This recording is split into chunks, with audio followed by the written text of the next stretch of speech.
নমস্কার বন্ধুরা, audio book by রমি চ্যানেলে আপনাদের সকলকেই অনেক স্বাগত। আমি রমি। আমি ধারাবাহিকভাবে পড়ছি শরদিন্দু বন্দ্যোপাধ্যায়ের বিখ্যাত তুমি সন্ধ্যারও মেঘ উপন্যাসটি। আজ পড়ব এর 9ম পর্ব। আসুন তবে শুরু করি তুমি সন্ধ্যারও মেঘ উপন্যাসটির 9ম পর্ব। তার আগে বলি, যদি আমার গল্প পাঠ আপনাদের ভালো লাগে তবে অবশ্যই আমার চ্যানেলটিকে সাবস্ক্রাইব করে আমার পাশে থাকবেন। আসুন তবে শুরু করি আজকের পর্ব। শুক্লা চতুর্দশীর চাঁদ মধ্যরাত্রির পূর্বেই মধ্য গগনে আরোহণ করিয়াছে। তিথি জানা না থাকিলে মনে হইতেও পূর্ণিমার চাঁদ। স্বপ্নাকুল জ্যোৎস্না নগরের মাথার উপর বর্ষিত হইতেছিল, নর্মদার জলে টলমল করিতেছিল, রাজভবনের পাষাণ গাত্রে সুধা লেপন করিয়াছিল। পুরীর পশ্চাতে আম্রকুঞ্জে একটি বপপিহ পাখি বুক ফাটা স্বরে ডাকিতেছিল, পিয়া পিয়া পিয়া। কিন্তু চন্দ্রালোক বা পক্ষী কূজনের প্রতি মহারাজ লক্ষ্মীকর্ণের বিশেষ লক্ষ্য ছিল না। দিনের কর্ম শেষ করিয়া তিনি অপরিমিত পান ভোজন করিলেন। তারপর ঈষৎ মদ বিহবল অবস্থায় শয়ন করিতে চলিলেন। অদ্বৈ শেষ রজনী, কাল এই মহাযজ্ঞ সমাপ্ত হইবে। রাজারা সাঙ্গ পাঙ্গ লইয়া বিদায় লইবেন, তখন পরিপূর্ণ বিশ্রামের সময় পাওয়া যাইবে। পালঙ্কে শয়ন করিতে গিয়া তাহার একটা কথা মনে পড়িয়া গেল। আজ নানান কর্মের জালে আবদ্ধ হইয়া শিল্পকর্মের তত্ত্বাবধান করা হয় নাই, অথচ আজই শেষ দিন। আজ রাত্রির মধ্যে শিল্প বস্তুটি স্বয়ংবর সভায় উপস্থিত করা প্রয়োজন। মধুকর সাধু অবশ্যই চতুর ব্যক্তি, তাহাকে কিছু বলিতে হয় না। কি করিতে হইবে সবই যেন সে জানে। তবুও লক্ষ্মীকর্ণ এবার শিল্পশালায় গেলেন। দৈবারিক দাঁড়াইয়া আকাশ পাতাল হাই তুলিতেছিল।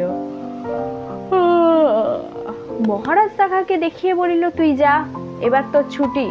দৈবারিক দীর্ঘক্ষণ গৃহে যায় নাই। বসন্ত রজনীতে মিলন উৎসুক বধূর কথা স্মরণ করিয়া তাহার মন বড়ই কাতর হইয়াছিল। সে রাজার পদপ্রান্তে আভূমি নত হইয়া জয় হোক মহারাজ বলিয়াই দৌড় দিল। মুখে প্রসন্ন বিহবল হাস্য লইয়া রাজা শিল্পশালায় প্রবেশ করিলেন। অনঙ্গ দীপ জ্বালিয়া মূর্তির অঙ্গে শেষবারের মতন প্রসাধন দিতেছিল। কবন্ধের উপর মুন্ড বসাইয়া মূর্তিটি এখন পূর্ণাঙ্গ হইয়াছে। মহারাজ ঘুরিয়া ফিরিয়া মূর্তি পরিদর্শন করিলেন। তাহার পর দুই হস্তে পেট চাপিয়া নিঃশব্দে হাসিতে আরম্ভ করিলেন।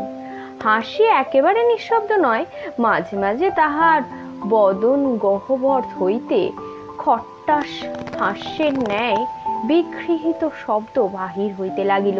তিনি মূর্তি দেখিয়া সন্তুষ্ট হইয়াছেন তাহাতে সন্দেহ নাই। অনন্তর কৌতুক সংবরণ করিয়া মহারাজ অনঙ্গের পৃষ্ঠে সস্নেহে চপেটাঘাত করিলেন। বলিলেন, সাধু সাধু, উফ, আজ থেকে তুমি আমার সভা শিল্পী বলে দিলাম। নাও নাও নাও, এই নাও নাও, পুরস্কার নাও। তিনি নিজের অঙ্গুলি খুলিয়া অনঙ্গকে দিলেন। এখন মূর্তিটি স্বয়ংবর সভায় বসাতে হবে, তুমি একা পারবে? অনঙ্গ বলিল, পারবো মহারাজ, যদি না পারি তো লোক জোগাড় করে নেব। ভালো ভালো, কিন্তু দেখো বেশি জানাজানি যেন না হয় বলিয়া মহারাজ আর একবার পেট চাপিয়া হাস্য করিলেন।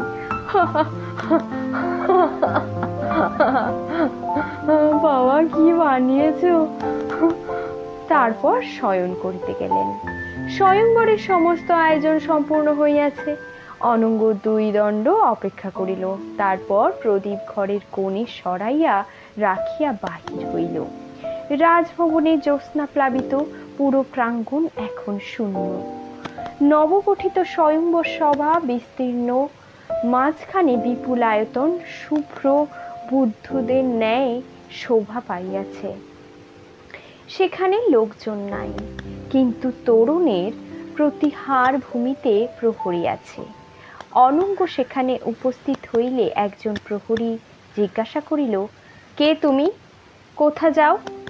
অনঙ্গ বলিল, আমি রাজশিল্পী মধুকর সাধু, লোকজন ডাকতে যাচ্ছি।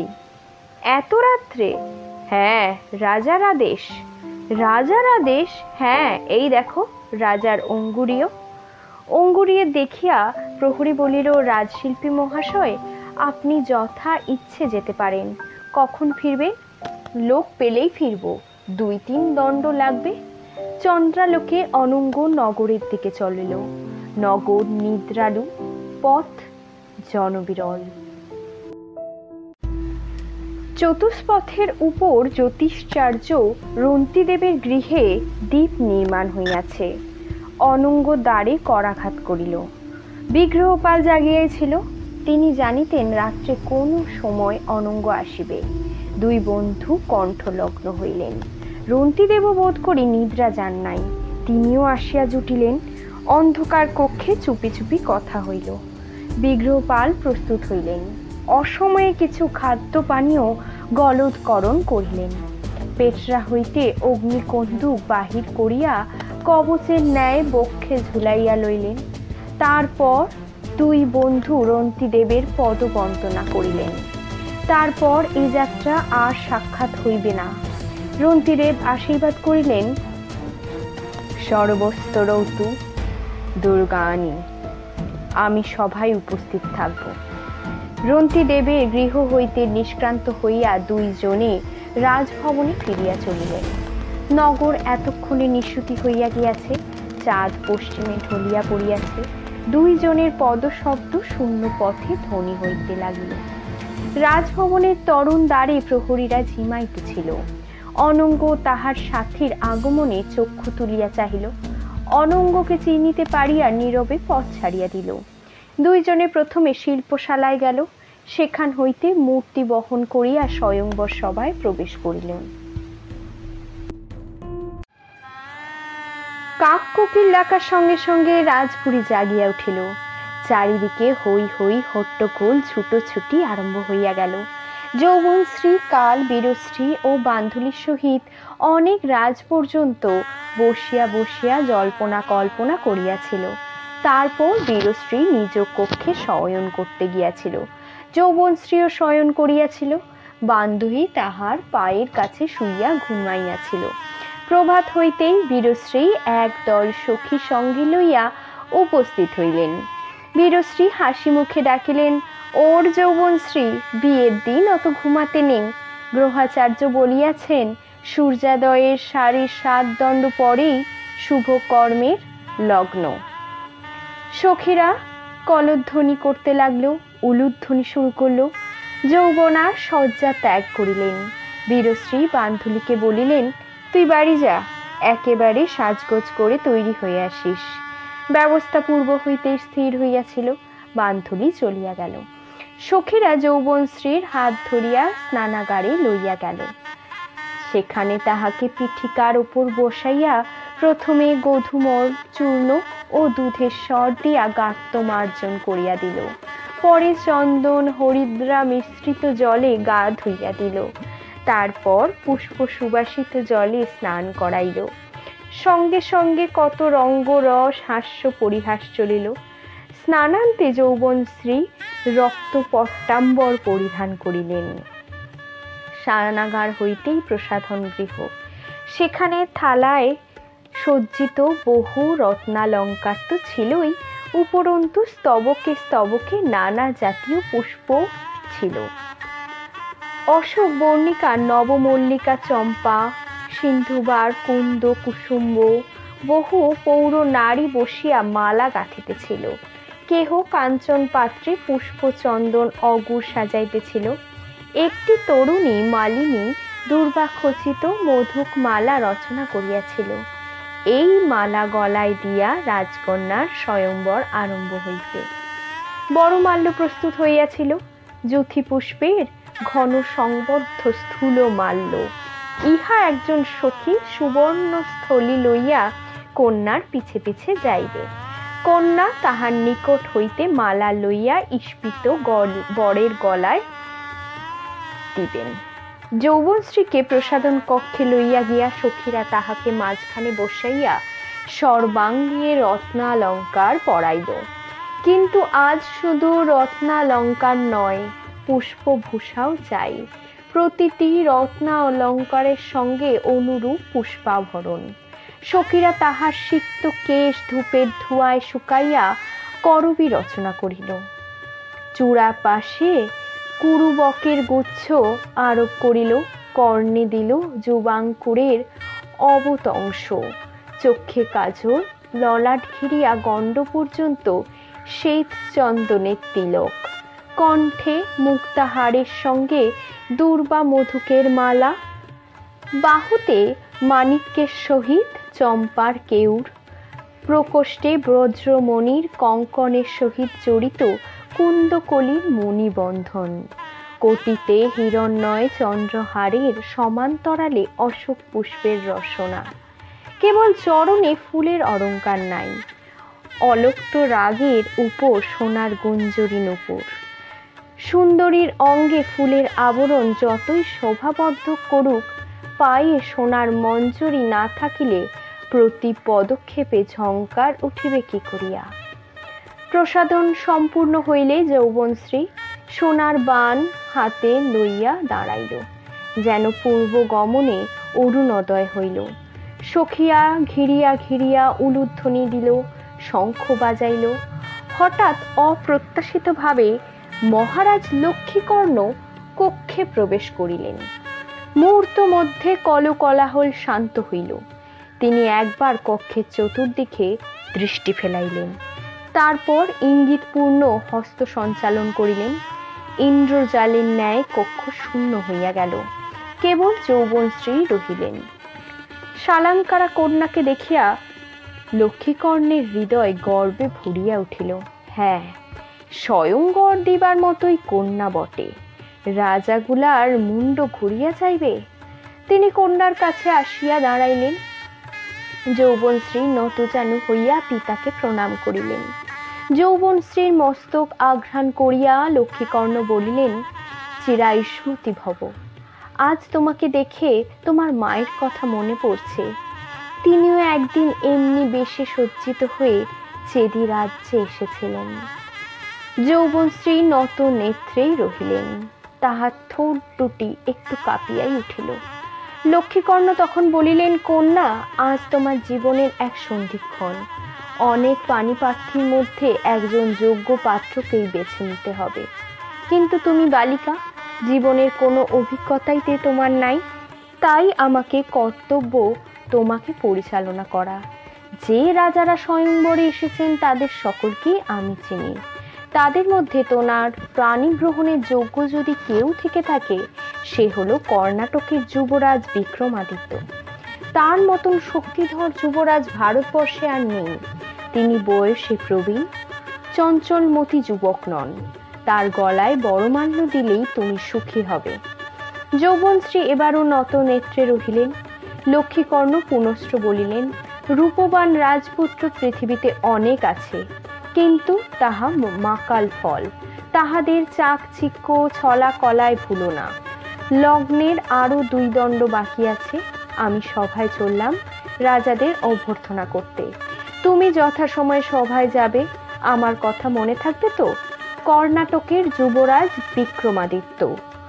যৌবনশ্রী উত্তর দিলেন না, পূর্ববেদ ভূমি লগ্ন নয়নেই রহিলেন। মৌনতা সম্মতির লক্ষণ মনে করিয়া লক্ষ্মীকর্ণ পরিতুষ্ট হইলেন। যৌবনশ্রী বড় ভালো মেয়ে, কখনো অবাধ্য হয় নাই। তিনি কন্যার পৃষ্ঠে সস্নেহে হাত বুলাইয়াই প্রস্থান করিলেন। বান্ধুলি গৃহে ফিরিয়া দেখিল গৃহের দ্বার খুলিয়াছে, সম্মুখে কেহ নাই। সে ভিতরে প্রবেশ করিয়া প্রথমেই অনঙ্গের কক্ষের দ্বার ঠেলিল। কক্ষে অনঙ্গ নাই। শিল্পকর্মগুলি যেমন ছিল তেমনই সাজানো রহিয়াছে। দরজা ভেজাইয়া দিয়া বান্ধুলি বেতসীর শয়ন কক্ষে গেল। বেতসী রাত্রির বাসি কাপড় ছাড়িতেছিল। বান্ধবী বলিল, কুটুম কোথায় রে? বেতসী গাল ফুলাইয়া বলিল, কুটুম সারা রাত্রি বাড়ি আসেনি, রাজকার্য। বান্ধলি বেতসীর আরো কাছে গিয়া দাঁড়াইল, ধরা ধরা গলায় বলিল, দিদি। বেতসী আঁচল কাঁধে ফেলিয়া বলিল, তুই আজ সকালে এলি যে, স্বয়ংবরে থাকবি না? বান্ধলি গলুজ অশ্রু নেত্রে বলিল, দিদি, আজ আমি চলে যাচ্ছি। চলে যাচ্ছিস? বেতসী সশব্দে নিঃশ্বাস টানিল। জীবনে তোর সঙ্গে আর বোধ হয় আমার দেখা হবে না রে। বান্ধলি দিদির কাঁধে মাথা রাখিয়া কাঁদিতে লাগিল। বেতসী হস্য কণ্ঠে জিজ্ঞাসা করিল, সব কথা আমায় বলবি? বান্ধলি বলিল, পরে তুই সব জানতে পারবি, এখন তোর শুনে কাজ নেই। এই সময় লম্বোদর দাঁড় দিয়া উঁকি মারিল। সে সাঙ্গ পাঙ্গ সহ সমস্ত রাত্রি রাজাদের শিবিরে আনাচে কানাচে ঘুরিয়া এখন গৃহে ফিরিয়াছে। আবার স্বয়ংবর সভায় উপস্থিত থাকিতে হইবে তাকে। একটু পরিষ্কার পরিচ্ছন্ন হইয়া লওয়া প্রয়োজন। শয়ন কক্ষের দ্বারের কাছে আসিয়া সে বান্ধুলির কণ্ঠস্বর শুনিতে পাইল। সে কক্ষে প্রবেশ করিয়া বলিল, বান্ধুলি, কাঁদছ কেন? বান্ধুলি চমকাইয়া মুখ তুলিল। লম্বোদরকে দেখিয়া সে একেবারে কাঠ হইয়া গেল। বেতসী কিন্তু তৎক্ষণাৎ সামলাইয়া লইয়া বলিল, তুমি এলে? বাবা, ধন্যী তোমার রাজকার্য। লম্বোদর কিন্তু সন্দিগ্ধ ভাবে তাহাদের নিরীক্ষণ করিয়া আবার প্রশ্ন করিল, কাঁদে কেন?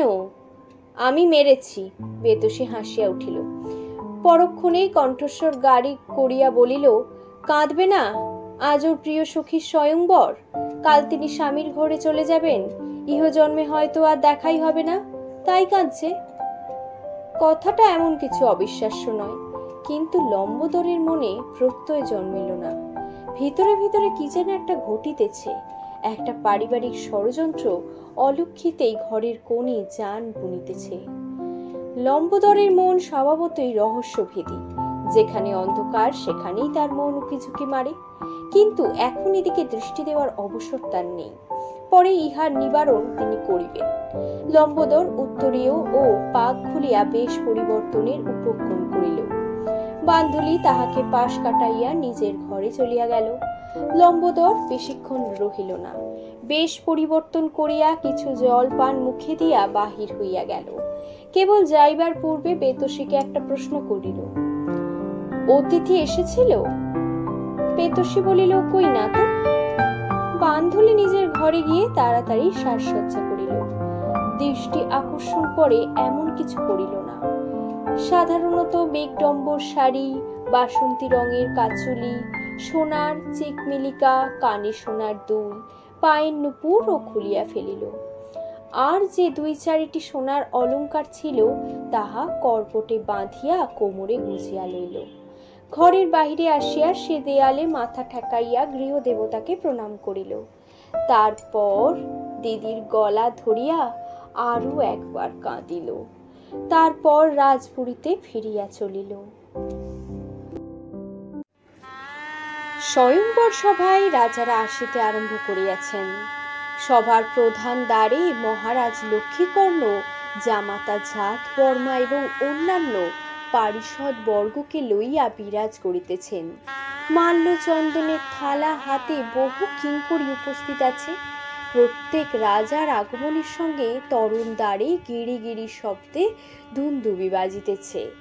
রাজারা যানবাহন হইতে অবতরণ করিয়া একটি বা দুইটি বয়স্য সহ স্বয়ংবর সভার দ্বারে উপস্থিত হইলে মাল্যচন্দন দ্বারা অব্যাহত হইতেছেন এবং সভা মধ্যে আপন নির্দিষ্ট আসনে অধিষ্ঠিত হইতেছেন।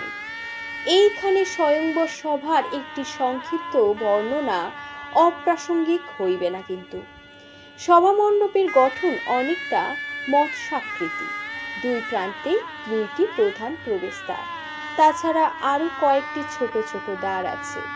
মৎস্য মুখের দিকে যে দ্বার তাহার শোভা অধিক, এই দ্বার দিয়া রাজারা প্রবেশ করিবেন।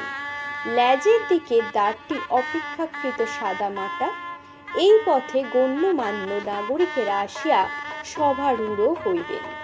স্বয়ংবরে সর্বজন গণ্য অনুষ্ঠান, সকলে তাহা প্রত্যক্ষ করিবে, ইহারই রীতি। সভ্য মণ্ডপের অভ্যন্তরে প্রবেশ করিলে দেখা যায় চতুর্দিকে দারু প্রাচীর নানান চিত্রকলায় শোভিত। হর পার্বতীর বিবাহের দৃশ্য, রামচন্দ্রের হরধনুভঙ্গ, দেব দেবী যক্ষিণী রক্ষিণী, তন্মধ্যে ইন্দ্রাণীর মূর্তি প্রধান। ইন্দ্রাণী স্বয়ংবরের অধিষ্ঠাত্রী দেবী। দারু প্রাচীরের ঊর্ধ্বে শুভ্র বস্ত্রের আবরণ, বস্ত্রাবরণ ভেদ করিয়া উজ্জ্বল দিবালোক মণ্ডপে প্রবেশ করিতেছে। ভূমির উপর দুর্বা শ্যামল আস্তরণ, আস্তরণের উপর বিধি রচনা করিয়া দুই সারি ক্ষুদ্র মণ্ডপ সমব্যবধানে এক প্রান্ত হইতে অন্য প্রান্তে চলিয়া গিয়াছে। এগুলি রাজাদের বসিবার আসন। বিধি যেখানে শেষ হইয়াছে সেখানে নাগরিকদের বসিবার জন্য বিস্তীর্ণ বেদি। রাজাদের বসিবার মণ্ডপগুলি চূড়াযুক্ত মন্দিরের মতোই দেখিতে। তাহাদের মাথায় নানান বর্ণের কেতন উড়িতেছে। মণ্ডপের সম্মুখ ভাগ উন্মুক্ত, 3 ধাপ সোপান আহরণ করিলেই প্রশস্ত সিংহাসন। সিংহাসনে একাধিক লোকই বসিতে পারে। মণ্ডপ সিংহাসন পুষ্পমালায় সজ্জিত। রাত্রি প্রভাত হইবার প্রায় সঙ্গে সঙ্গেই মণ্ডপে নাগরিক সমাগম আরম্ভ হইয়াছে। মঞ্চে 3 ধারণের স্থান নাই। স্বয়ংবর দর্শনের সৌভাগ্য ইতিপূর্বে অনেকেরই হয় নাই। সকলেই বসিয়া চাপা উত্তেজনার সহিত জল্পনা করিতেছে। মণ্ডপের এটা ওটা লইয়া আলোচনা হইতেছে। একটা মণ্ডপের সম্মুখে সূক্ষ্ম বস্ত্রের যবনিকা ঝুলিতেছে। ইহার মধ্যে কি আছে এই লইয়া অনেকের মধ্যেই বিতণ্ডা চলিতেছে। কেহ বলিতেছেন স্বয়ং রাজকুমারী ওখানে লুক্কায়িত আছেন, কেহ বলিতেছে না, ওখানে আছেন বীরশ্রীর স্বামী জাতবর্মা, যৌবনশ্রী তাহাকেই দেখিবে, মাল্যদান করিবেন।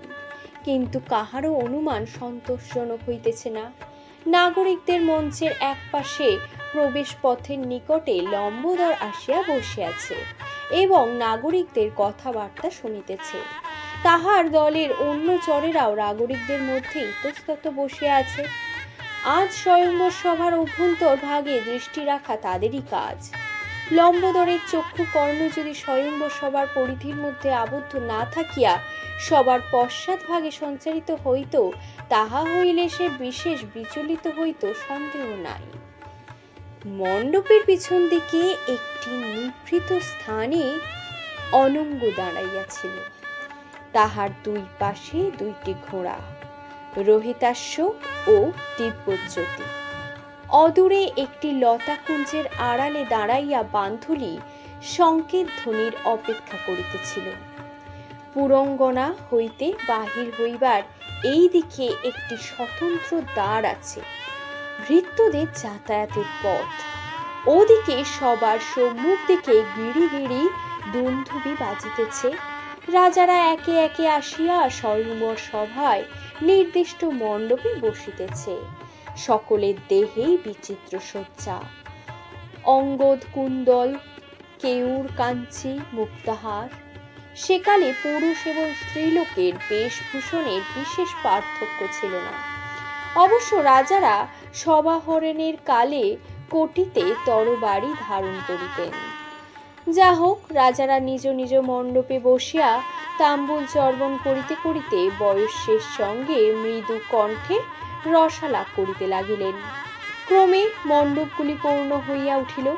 সর্বশেষে আসিলেন কর্ণাটকের বিক্রমাদিত্য। পৌর বয়স্ক মানুষ, কিন্তু রত্নালঙ্কারে তার দেহের কঠিন পৌরুষ ঢাকা পড়ে নাই। তিনি কোনো দিকে ভ্রুক্ষেপ না করিয়া নিজ আসনে উপবিষ্ট হইলেন।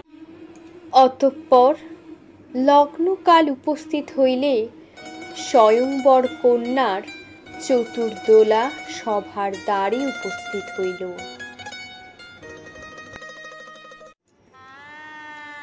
রাজপুরীর সিংহদ্বার হইতে স্বয়ংবর সভার কদলীস্তম্ভ শোভিত প্রধান প্রবেশ পথ যদিও মাত্র 1 রজ্জু দূরে, তথাপি রাজকন্যা চতুর্দলায় আরোহণ করিয়া স্বয়ংবর সভায় আসিলেন।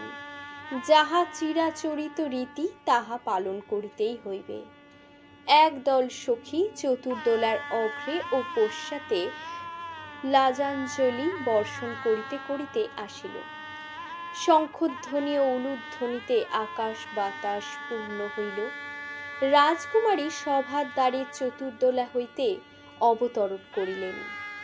যেন মেঘলোক হইতে হিরণ্ময়ী বিদ্যুৎ লতা নামিয়া আসিল। রাজা লক্ষ্মীকর্ণ কন্যার বাহু ধরিয়া সভা মধ্যে লইয়া গেলেন। জাত কর্মা রাজপুরোহিত ও ভট্ট প্রভৃতির সঙ্গেই রহিলেন। রাজাগণ এ যাবৎ শ্লথভাবে অবস্থান করিতেছিলেন।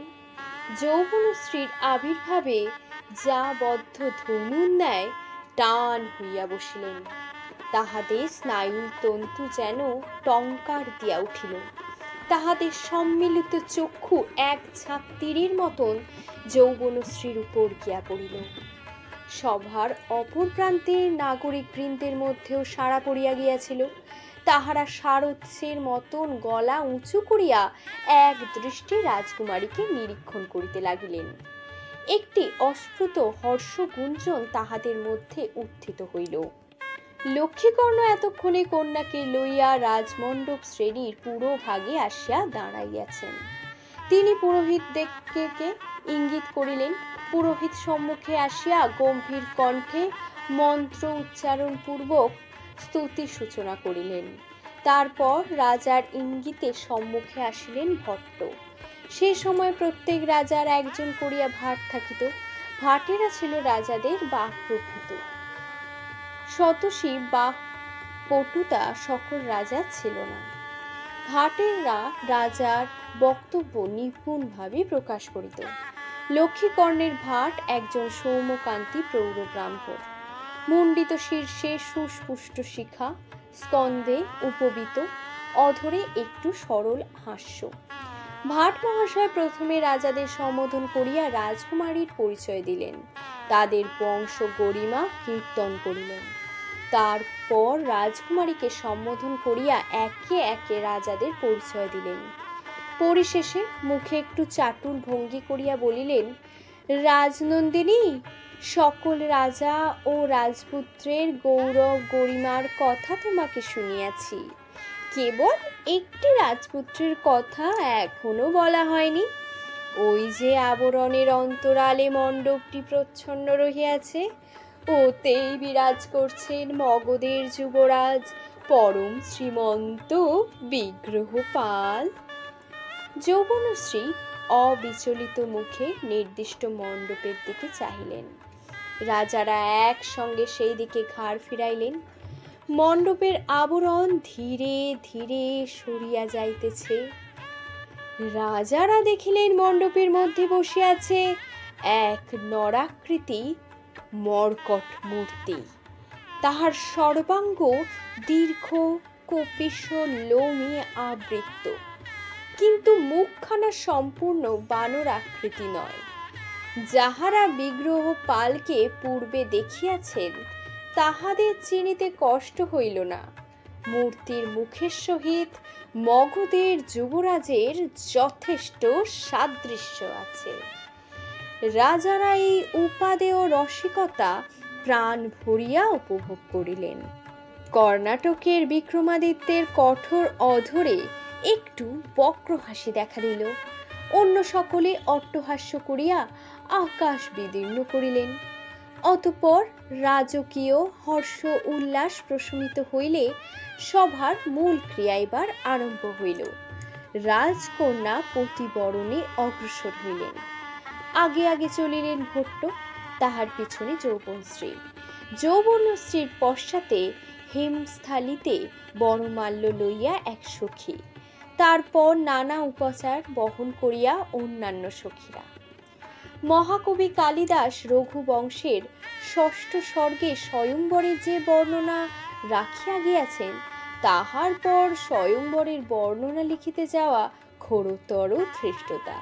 তবুও কালিদাস যে সময় লিখিয়াছিলেন তাহার পর কয়েক শতাব্দী কাটিয়া গিয়াছে। রীতি নীতি আচারেও কিছু পরিবর্তন ঘটিয়াছে। কালিদাসের কালে পরিচালিকা স্বয়ংবর কন্যার সঙ্গে থাকিয়া রাজাদের পরিচয় দিত। অধুনা ভট্ট সেই কাজ করিতেছেন, কিন্তু মোটের উপর আচার অনুষ্ঠান প্রায় একই প্রকারের আছে। তাই যাহারা ইন্দুমতির স্বয়ংবর পড়িয়াছেন তাহাদের কাছে স্বয়ংবর সভার ক্রিয়াকলাপের বিস্তারিত বর্ণনা নিষ্প্রয়োজন। লক্ষ্মীকর্ণ, জাতবর্মা প্রভৃতি দাঁড়াইয়া রহিলেন। ভট্ট মহাশয় এক রাজার মণ্ডপ হইতে অন্য রাজার মণ্ডপের দিকে যৌবনশ্রীকে লইয়া চলিলেন। এবার রাজাদের পূর্ণ পরিচয় না দিয়া কেবল নাম ধামের উল্লেখ করিলেন। ক্ষণিক দাঁড়াইয়া যৌবনশ্রীর পানে তাকাইলেন, তারপর আবার অগ্রসর হইলেন। যে রাজা পিছনে পড়িল তাহার মুখ অন্ধকার হইয়া গেল, যিনি সম্মুখে আছেন তাহার মুখ এখনো উজ্জ্বল হইয়া আছে। অন্ধকার রাত্রে কেহ যেন দীপ হস্তে রাজপথ দিয়ে চলিয়াছেন, সম্মুখে আলো, পিছনে অন্ধকার। এই রূপে কয়েকটি রাজমণ্ডপ অতিক্রম করা হইল। কর্ণাটক কুমার বিক্রমাদিত্য ও আরো কয়েকজনের রাজার মণ্ডপ এখনো বাকি আছে। যৌবনশ্রী বিগ্রহপালের মণ্ডপ সম্মুখে উপনীত হইলেন। নাগরিক সঙ্গে ঘর মধ্য হইতে একটি গুঞ্জন উত্থিত হইয়া আবার শান্ত হইল। ভট্ট মহাশয় বঙ্কিম হাসিয়া বলিলেন, রাজকুমারী, ইনি পাটলিপুত্রের যুবরাজ বিগ্রহপাল। বলিয়া রাজকুমারীর মুখের পানে না চাহিয়াই সম্মুখে চলিতে আরম্ভ করিলেন। রাজকুমারী কিন্তু চলিলেন না। তিনি কিছুক্ষণ মণ্ডপস্থ মর্কট মূর্তির পানে চাহিয়া রহিলেন। তারপর প্রধানা সঙ্গীর দিকে ফিরিয়া থালি হইতে বড় মাল্য তুলিয়া লইলেন। সভায় যেটুকু শব্দ ছিল তাহাও একবার নিস্তব্ধ হইয়া গেল। ভট্ট থমকিয়া পিছু ফিরিলেন। দূরে সভার দ্বার মুখে মহারাজ লক্ষ্মীকর্ণের বিরাট দেহ আকস্মাৎ কঠিন হইয়া উঠিল। তিনি চক্ষু কুঞ্চিত করিয়া চাহিলেন। যৌবনশ্রী মূর্তির দিকে ফিরিয়া কম্পিত মৃদু স্বরে ডাকিলেন, কুমার। মূর্তি এবার নড়িয়া উঠিল, তারপর উল্টিয়া পিছন দিকে পড়িল। রাজারা তড়িৎ পৃষ্ঠের ন্যায় স্ব মণ্ডপে দাঁড়াইয়া উঠিলেন। দেখিলেন মূর্তির নিম্ন ভাগের শূন্য কোঠর হইতে এক যুবা পুরুষ বাহির হইয়া যৌবনশ্রীর সম্মুখে দাঁড়াইলেন। যৌবনশ্রী তাহার গলায় বড় মাল্য পরাইয়া দিলেন। লোম হর্ষক কাণ্ড। সমস্ত সভা একসঙ্গে কোলাহল করিয়া উঠিল। মহারাজ লক্ষ্মীকর্ণের ব্যাঘ্র চক্ষুতে অগ্নিস্ফুলিঙ্গ স্ফুরিত হইল। নাগরিক মণ্ডলীর ভিতর হইতে কে একজন তীক্ষ্ণ কণ্ঠে বলিয়া উঠিল, ধন্য! রাজকুমার সত্যিকার বিগ্রহপালের গলায় মালা দিয়াছে। বক্তা কিন্তু আর কেহ নয়, জ্যোতিষাচার্য রন্তিদেব। কলবর আরো বাড়িয়া গেল। রাজারা মণ্ডপ হইতে নামিয়া অঙ্গভঙ্গি দ্বারা ক্রোধ প্রকাশ করিতে লাগিল। লক্ষ্মীকর্ণ দন্ত কড়মড় করিয়া এক টানে কোষ হইতে তরবারি বাহির করিলেন। তারপর বৃষভ গর্জন করিয়া বিগ্রহপালের প্রতি ধাবিত হইলেন।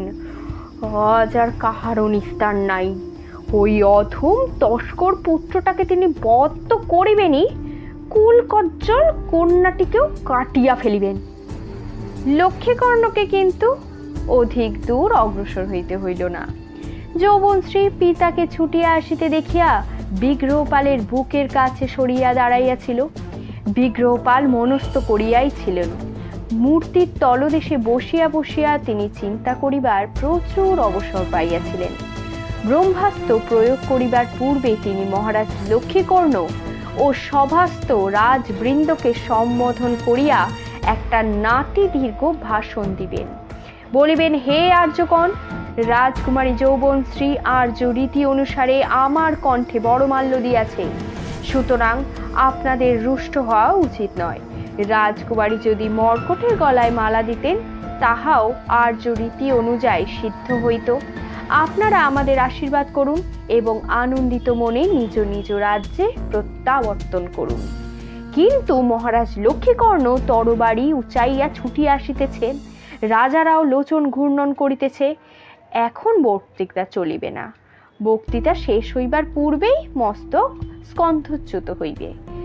অগ্নিকন্দুকটি বুকের কাছেই ঝুলিতেছিল, সেটি ডান হাতে লইয়া বিগ্রহপাল বাম হস্তে যৌবনশ্রীর স্কন্ধ বেষ্টন করিয়া লইলেন। চুপি চুপি বলিলেন, ভয় পেও না। তারপর অগ্নিকন্দুকটি সব বেগে মাটিতে আছাড় মারিলেন। বিরাট ভূমিকম্পে যেন সভাগৃহ কাঁপিয়া উঠিল। কর্ণবিদারী শব্দের সঙ্গে মাটি হইতে এক ঝলক আগুন ছিটকাইয়া উঠিল। তীক্ষ্ণ কটু গন্ধে ধূম চারিদিকে আচ্ছন্ন হইয়া গেল। বিগ্রহপাল বলিলেন, চলো চলো এবার পালাই। বলিয়া যৌবনশ্রীর হাত ধরিয়া পাশের একটি দ্বারের দিকে লইয়া চলিলেন। যৌবনশ্রী যখন সভাগৃহে প্রবেশ করেন, তখন লম্বোদর নাগরিক মণ্ডলীর মধ্যে থাকিয়া লক্ষ্য করিয়াছিল যে অনুবর্তনীর সখীদের মধ্যেই বান্ধুলি নাই। বান্ধুলি রাজকন্যার নিকটতমা সখী, সেই উপস্থিত নেই কেন? কোথায় গেল? লম্বোদরের সন্দিগ্ধ মনে খটকা লাগিয়াছিল। তারপর বিচিত্র ব্যাপার ঘটিতে আরম্ভ করিল। মূর্তির তলা হইতে জীবন্ত মানুষ বাহির হইয়া আসিল। রাজকুমারী তাহার গলায় মালা দিলেন এবং সর্বশেষ বিকট অপার্থিব শব্দ হইয়া সভা ধূমাচ্ছন্ন হইয়া গেল। লম্বোদর অতিশয় স্থির বুদ্ধি মানুষ, কিন্তু তাহারও মাথাটা যেন গোলমাল হইয়া গেল। ওদিকে রাজাদের অবস্থা সত্যি শোচনীয় হইয়া উঠিয়াছিল। এই রূপ গগনভেদী শব্দ তাহারা জীবনেও শোনেন নাই। তাই শব্দ শুনিয়া তাহাদের হস্তপদ শিথিল হইয়া গিয়াছিল। যাহাদের চলৎ শক্তি একেবারে লোপ পায় নাই, তাহারা কেহ স্খলিত পদে, কেহ জানুর সাহায্যে সভাগৃহ হইতে নিষ্ক্রান্ত হইবার চেষ্টা করিয়াছিল। রাজকন্যার পলয়মান সখীরা চিৎকার করিতে করিতে তাহাদের ঘাড়ের উপর পড়িতেছিল, কিন্তু কেহই কিছু ভ্রুক্ষেপ করিতেছিল না। কলিঙ্গের দুই রাজপুত্র দৃঢ়ভাবে পরস্পরকে আলিঙ্গন করিয়া ধরিয়াছিল। অভ্যাগত রাজাদের মধ্যে কেবল কর্ণাটকের বিক্রমী ধৈর্য হারান নাই। তিনি মুক্ত কৃপাণ হস্তে নিজ মণ্ডপের সম্মুখে দাঁড়াইয়া ধূমজালের মধ্যে সতর্কভাবে চারিদিকে দৃষ্টি নিক্ষেপ করিতেছিলেন। সর্বাপেক্ষা দুর্গতি হইয়াছিল মহারাজ লক্ষ্মীকর্ণের। ক্রোধান্ধ রক্তপিপাসু মন লইয়া ছুটিয়া আসিতে আসিতে হঠাৎ পৈশাচিক শব্দের আঘাতে তিনি মুখ থুবড়াইয়া পড়িয়া গিয়াছিলেন। ক্রোধের স্থানে ভয় আসিয়া তাহার হৃদয় জুড়িয়া বসিয়াছিল। তিনি সেই অবস্থায় থাকিয়াই ইতি উতি দৃষ্টিপাত করিতে লাগিলেন। কয়েকজন রাজা ও সখী তাহাদের পদদলিত করিয়াই চলিয়া গেল, তিনি লক্ষ্যই করিলেন না। পিশাচ, দীপঙ্করের পিশাচ এখানেও আসিয়া জুটিয়াছে। নাগরিক মণ্ডলীর প্রতিক্রিয়া সম্বন্ধে কিছু বলা নিষ্প্রয়োজন। দলবদ্ধ জনতা এরূপ অবস্থায় যাহা করিয়া থাকে, ইহারাও তাহাই করিয়াছিল। অগ্নিকন্দুকের শব্দ শুনিয়া তাহারা ক্ষণকাল বিমূঢ় অবস্থায় রহিল। তারপর বাঁধ ভাঙা জনস্রোতের ন্যায় হুড়মুড় শব্দে পিছনের দ্বার দিয়া বাহির হইতে লাগিল। ঠেলা ঠেলি গুঁতোগুতিতে কয়েকজনের হাত পা ভাঙিল, কিন্তু কেহই তাহা গ্রাহ্য করিল না। এই পলায়মান জনস্রোতের আবর্তে লম্বোদরও পড়িয়া গিয়াছিল। প্রায় নিজের অজ্ঞাতসারেই সে বাহিরের দিকে চলিয়াছিল, কিন্তু দ্বার দিয়ে বাহির হইতে পারিল না সে। সেখানে বড় পেশাপিশি। ভাগ্যক্রমে সে জনতার পাশের দিকেই ছিল, তাই দুই চারিবার স্বজনে কফনি তাড়না করিয়া জনতার আলিঙ্গন হইতে মুক্ত হইল। অনতি দূরে ক্ষুদ্র একটি খিড়কিদ্বার। লম্বোদর সেই পথ দিয়ে সভা হইতে বাহির হইয়া পড়িল। এদিকটা নির্জন, গণসমাগম, ভিড় নাই। কিন্তু ও কি, লতাকুঞ্জের নিকটে দুইটি ঘোড়া লইয়া দাঁড়াইয়াছে। ও কে? শিল্পী মাধুকর লাল ঘোড়াটার পিঠের উপর বসিয়া আছে এবং বান্ধুলিকে টানিয়া নিজের কোলের কাছে তুলিতেছে।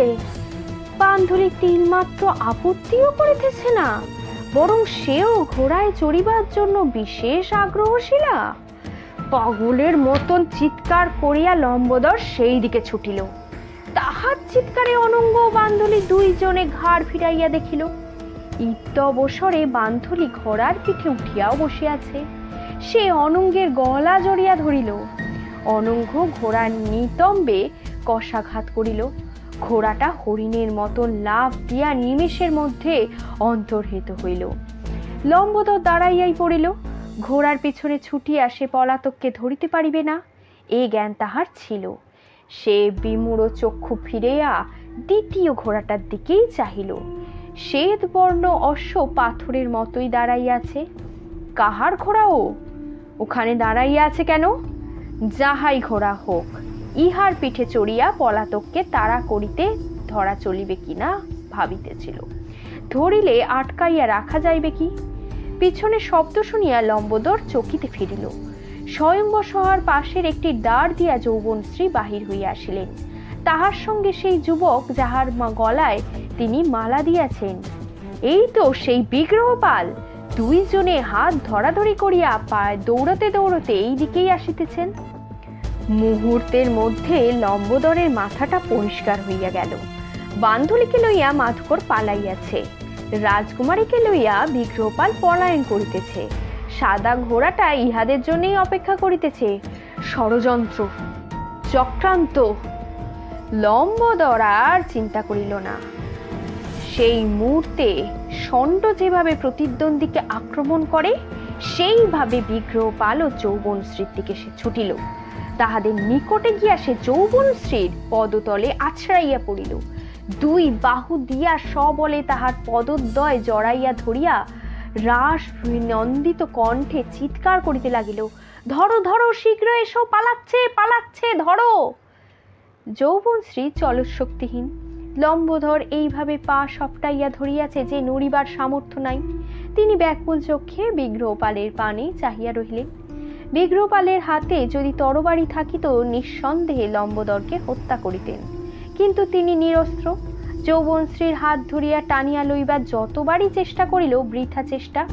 লম্বোদর মর্কটের মতন যৌবনশ্রীর পা আঁকড়াইয়া রহিল। বিগ্রহপাল তাহাকে আঘাত করিল, পদাঘাত করিল, মুষ্টাঘাত করিল।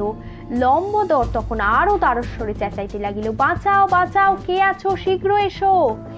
এবার স্বয়ংবর সভার পাশে দ্বার দিয়া লক্ষ্মীকর্ণ বাহির হইলেন। এতক্ষণে তাহার পিশাচ ভয় কাটিয়াছে। তাহার পিছনে কয়েকজন রাজাও আছে, সকলের হস্তেই তরবারি। পৈশাচিক শব্দের পুনরাবৃত্তি হইল না দেখিয়া তাহাদের ছাত্র তেজ আবার মাথা তুলিয়াছে। যৌবনশ্রী ও বিগ্রহপালকে দেখিয়া তারা রই রই শব্দে সেই দিকেই ধাবিত হইলেন। যৌবনশ্রী তাহাদের দেখিয়া ভয়ার্ত কণ্ঠে বলিল, কুমার, তুমি যাও, তুমি যাও কুমার, আর এখানে থেকো না, ওরা তোমাকে হত্যা করবে। বিগ্রহপাল বলিলেন, আর তুমি? আমার যা হওয়ার হবে, তুমি যাও, তুমি যাও। না, যৌবনশ্রী ব্যাকুল স্বরে বলিল, কুমার, আমার কথা শোনো, পিতা আমাকে হত্যা করিবেন না, আমি তোমার জন্য প্রতীক্ষা করে থাকবো কুমার, তুমি এবার এসো, তুমি যাও। বিগ্রহপাল এবার সম্মত হইলেন। নিরস্ত অবস্থায় সপ্তরথী বেষ্টিত হইয়া মৃত্যুবরণ করা মূঢ়তা। লক্ষ্মীকর্ণ ও রাজার দল তখন কাছে আসিয়া পড়িয়াছে। বিগ্রহপাল তাহাদের দিকে বন্ধী দৃষ্টি নিক্ষেপ করিয়া বলিলেন, তাই হবে, আবার আমি আসব, কিন্তু এবার আমি একলা আসব না। যৌবনশ্রীর হাত ছাড়িয়া তিনি ছুটিয়া দিব্যজ্যোতির পাশে গেলেন। এক লাফে তাহার পিঠে উঠিয়া বসিলেন।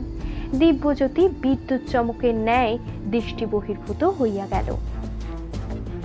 শিকার হাতছাড়া হইয়া গেল দেখিয়া লক্ষ্মীকর্ণ ব্যর্থ ক্রোধের হুঙ্কার ছাড়িলেন। তারপর পাকশাটি খাইয়া কন্যার দিকে ফিরালেন। জ্বলন্ত চোখে বলিলেন, কুল কলঙ্কিনী, হ্যাঁ, তোর মনে এই ছিল রে? বংশের মুখে তুই গালি দিলি, আজ তোকে না কেটেই ফেলবো। তিনি তরবারি তুলিলেন, কিন্তু কাটা হইল না। রাজারা নিবারণ করিলেন।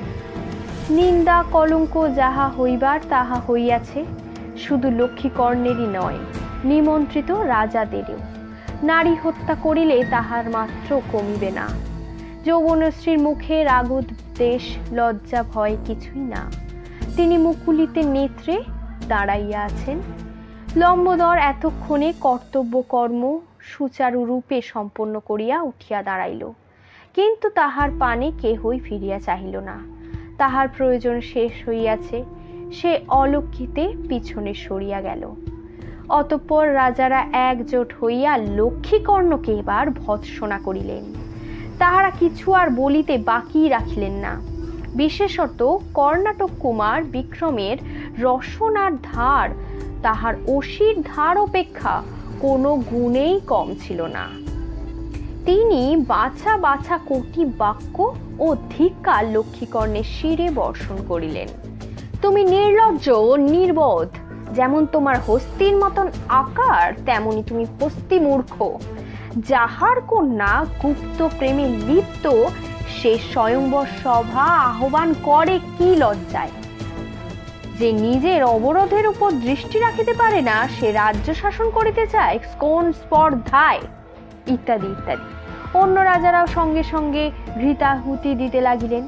মহারাজ লক্ষ্মীকর্ণের পক্ষে তুষানল জ্বলিল। সব শুনিলেন তিনি, বঙ্গ নিষ্পত্তি করিলেন না। রাজারা হৃদয় ভার লাঘব করিয়া প্রস্থান করিবার পর লক্ষ্মীকর্ণ বজ্র মুষ্টিতে কন্যার হাত ধরিয়া তাহাকে রাজপুরীতে লইয়া চলিলেন।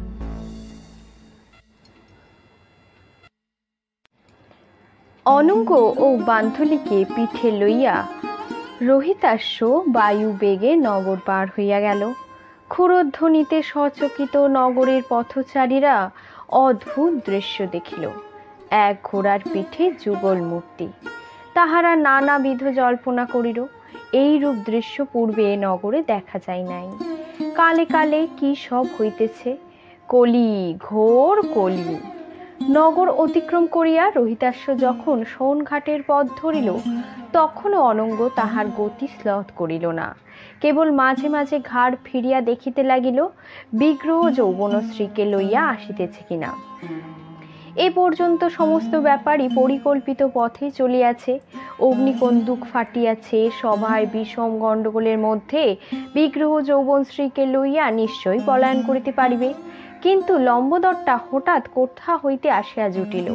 সে কোন রকম প্রকার বিগ্রহ করিবে না তো? না, বিগ্রহপালকে লম্বোদর ঠেকাইতে পারিবে না। তবুও অনঙ্গ মনে মনে যেন একটু অস্বচ্ছন্দ বোধ করিতেছিল। রোহিতাশ্ব ছুটিয়া চলিয়াছে। নির্জন অস্বাচ্ছাদিত পথে তাহার ক্ষুরধ্বনি প্রতিধ্বনিত হইতেছে। বান্ধুরি অনঙ্গের মুখের উপর ছিন্ন মূল লতার মতন পড়িয়া আছে। তাহার মুদিত অক্ষিপল্লব অল্প অল্প ক্ষুরিত হইতেছে। মুখ রক্তহীন। অনঙ্গ তাহার প্রাণে দৃষ্টি নামাইয়া হাসি মুখে ডাকিল, বান্ধুলি। বান্ধুলি চোখ দুটি খুলিল। অনঙ্গের মুখে হাসি দেখিয়া তাহার অধরেও একটু হাসি ফুটিল। অধর একটু কাঁপিল মাত্র। সে আবার চক্ষু মুদিত করিল। তাহার বাম বাহু আরো দৃঢ়ভাবে অনঙ্গের কণ্ঠ জড়াইয়া ধরিল। অনঙ্গ তাহার কানের কাছে মুখ রাখিয়া বলিল, তোমার এখনো ভয় করছে? আমার মনে হচ্ছে পক্ষীরাজে চড়ে যেন স্বর্গে যাচ্ছি। সোনের ঘাটে বণিকের নৌকা নাই, লোকজন নাই, কিন্তু গরুর তাহার দলবল লইয়া উপস্থিত আছে। নৌকা পাড়ি দেওয়ার জন্য প্রস্তুত। অনঙ্গ বান্ধুলিকে ঘোড়া হইতে নামাইয়া নৌকায় তুলিল। তাহাকে রই ঘরে বসাইয়া বাহিরে আসিল। বিগ্রহপালের এখনো দেখা নাই। এত দেরি হইতেছে কেন? এদিক ওদিক চাহিয়া অনঙ্গ দেখিল জাত বর্মার নৌকা অদূরে বাঁধা রহিয়াছে, কিন্তু তাহাতে দাড়ি মাঝি কেহ নাই। নৌকা শূন্য। অনঙ্গ গরুরকে জিজ্ঞাসা করিল, ও নৌকার লোকজন গেল কোথায়? গরুর বলিল, আজ্ঞা, ওরা সব স্বয়ংবর দেখতে নগরে গিয়াছে। কেউ নেই? না, আমাদের বলে গেছে ওদের নৌকার উপর যেন নজর রাখি। অনঙ্গ চিন্তা করিল, লক্ষ্মীকর্ণ নিশ্চয়ই তাড়া করিবে, ছাড়িবে না। ঘাটে আসিয়া যে নৌকা পাইবে তাহাতে চড়িয়াই তাড়া করিবে। জাত বর্মার নৌকায় এখন নাবিক নাই বটে, কিন্তু তাহারাও শীঘ্র ফিরিয়া আসিতে পারে। তখন জাত বর্মার নৌকায় চড়িয়া লক্ষ্মীকর্ণ পশ্চাৎ ধাবন করিবে। অতএব জাত বর্মার নৌকাটাকে বানচাল করিয়া দেওয়া অতি প্রয়োজন। অনঙ্গ গরুরকে বলিল, তুমি লোকজন নিয়ে যাও নৌকায়, যত দাঁড় আছে সব এই নৌকায় নিয়ে চলে এসো। গরুর জিজ্ঞাসু নেত্রে একবার অনঙ্গের পানি চাহিল, কিন্তু কোনো রূপ কোনো প্রশ্ন না করিয়াই আদর্শ পালেনে অগ্রসর হইল। সব দাঁড়গুলো এ নৌকায় উঠিয়া এক সময় দ্রুত অশ্বক্ষুরের শব্দ শোনা গেল। অনঙ্গ নৌকা হইতে লাফাইয়া তীরে নামিল। দিব্যজ্যোতির পিঠে বিগ্রহপাল আসিতেছে, কিন্তু যৌবনশ্রী কোথায়? ঘোড়া থামাইবার পূর্বে অনঙ্গ ছুটিয়া গিয়া তাহার বগলা ধরিল। দেবী যৌবনশ্রী? বিগ্রহপাল অশ্বপৃষ্ঠ হইতে অবতরণ করিয়া উদ্ভ্রান্ত স্বরে বলিল, তাকে যে আনতে পারিলাম না। নৌকা ঘাট ছাড়িয়া চলিতে আরম্ভ করিয়াছে। বায়ু প্রতিকূল, তাই পাল তলা হয় নাই। 6 জন দাঁড় ধরিয়াছে। নৌকা স্রোতের মুখে গিয়া পড়িল। অনঙ্গ বিগ্রহপাল রই ঘরের ছাদে দাঁড়াইয়া এক দৃষ্টে ঘাটের দিকে চাহিয়া আছেন। বান্ধুলি চুপি চুপি আসিয়া অনঙ্গের পাশে দাঁড়াইল। চুপি চুপি তাহার একটি আঙ্গুল মুঠিতে চাপিয়া ধরিয়া তীরের পানে চাহিয়া রইল। তাহার চক্ষু দিয়া দর দর ধারা বহিতেছে। এই রূপ সময়ে কত বিচিত্র হৃদয় বেগ নারীর চিত্ত জুড়িয়া বসে তাহার ইয়ত্তা নাই। অশ্রুধারাই তাহার একমাত্র অভিব্যক্তি। ঘাটে জনমানব নাই। লক্ষ্মীকর্ণের দল এখনো আসে নাই, কিংবা হয়তো আসিবে না। যৌবন স্ত্রীকে তাহারা ধরিয়াছে, না আসিতেও পারে। ঘাটে কেবল 2টি অশ্বের তীরে অতি নিকটে আসিয়া গ্রীবা বাড়াইয়া নৌকার পানি নিষ্পলক চাহিয়াছে।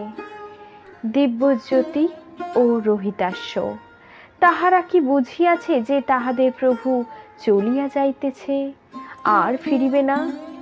বিগ্রহপাল সুগভীর নিঃশ্বাস ত্যাগ করিয়া ভগ্নস্বরে বলিলেন, দিব্যজ্যোতি আর রোহিতাস্যকেও যে ফেলে যেতে হলো রে। শেষ হলো তুমি সন্ধ্যার মেঘ উপন্যাসটির 9ম পর্ব। খুব তাড়াতাড়ি আসছি পরের পর্বগুলি নিয়ে। আজ তবে চলি, টাটা।